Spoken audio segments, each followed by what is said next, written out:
After a rocky start and much fan outcry, the producers of In Search of Darkness switched manufacturers for their DVDs, and those new DVDs are now arriving in people's mailboxes. And before I go any further, easiest way to tell if you got one of those original botched releases is if your poster came folded.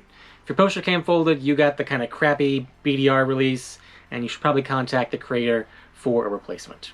And without further ado, here's what came with the Elvira edition. So you get the same postcard that came with the standard edition.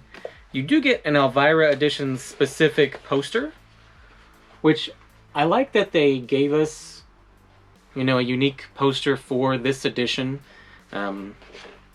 Whether you like it or not, in black and white. If I'm going to be objective here, I think the standard edition poster probably looks a little cooler. But a lot of that has to do with the fact that they used this, like, stock shot of Elvira. This kind of basic top Google result image of her. It just seemed a little lazy. Print quality, pretty decent. Thickness of the paper, though, is pretty flimsy and kind of what you'd expect with, like, a free giveaway poster, as opposed to, like, a collectible special edition poster. I kind of expected this in a little thicker stock. Next is the Elvira enamel pen. Real small.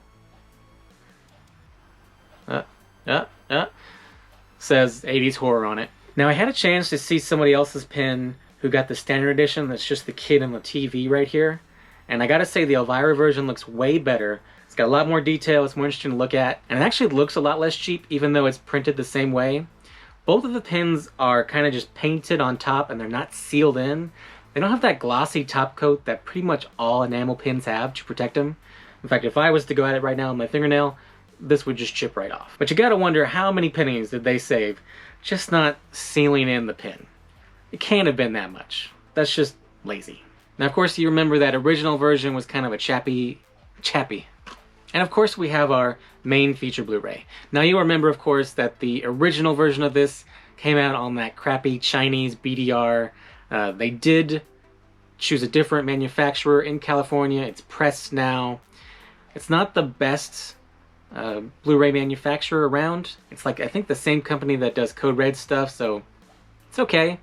The quality of the printing, decent. You go in pretty close, you can see the pixels on the pictures. You know, the front looks a lot better than the back, so I kind of wonder if maybe they just sent low-res files in for the cover here. But hey, we're only going to ever see the spine anyway, right? So talking about the Elvira version, the Elvira version has about 20 extra minutes versus standard edition. You do get Cassandra Peterson leading in every year. She talks about the year, her picks for the best movies of the year. In fact, there's even a couple movies that I'm guessing that they hadn't intended to include in the documentary, but because she talked about them, they're in the Elvira version. So you get a few extra movies with the Elvira version that you don't get with the standard version. You know, I know she doesn't really dress up as Elvira anymore, but she was really pleasant to listen to. She's got that really husky voice, and it was just fun to have her in this documentary. I think of the 4 different choices, this was probably the best one, in my opinion, as an Elvira fan. One thing to note is that it almost seems like they thought about having her be the host as an afterthought.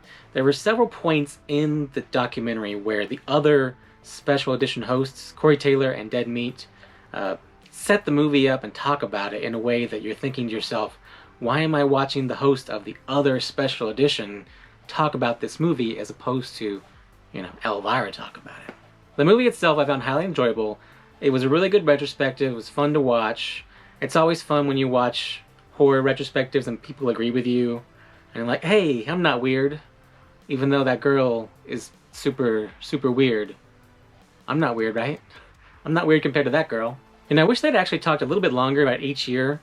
And one of the things they did to kind of break up the monotony of just going year to year to year is they had these little featurettes inside the movie where they talk about, you know, horror scores or final girls, that kind of thing.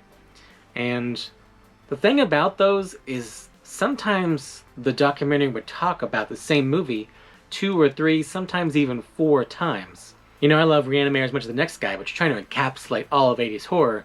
You know, you don't keep going back to the same movie over and over and over again. You get out there, you spread it out. They didn't talk about Life Force at all. They do tend to stay pretty mainstream, and the more culty movies that they do pick are from kind of big names in cult, like Frank Henenlotter and Larry Cohen. I really would have liked it if they had got a little more into kind of the weird out there 80s horror that was kind of on the fringes. Sometimes they would show you the poster of another movie and you'd be like, man, I wish they were talking about this movie or that movie. But overall, I really liked it. Compared to your kind of general horror retrospectives like Tearing the Aisles or Going to Pieces, really good movie, 4 out of 5, solid.